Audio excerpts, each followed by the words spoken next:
એ ડાયરાને રામ રામ, જય જય શ્રી રામ, જય શ્રી રામ, જય વડવાલા.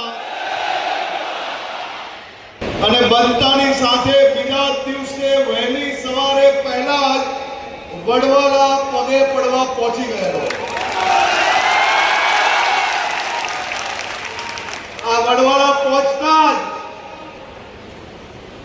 મારા ગુજરાતના લાખો માલધારી ગૌ ભક્તોના આશીર્વાદથી, તમારા સૌના સહયોગથી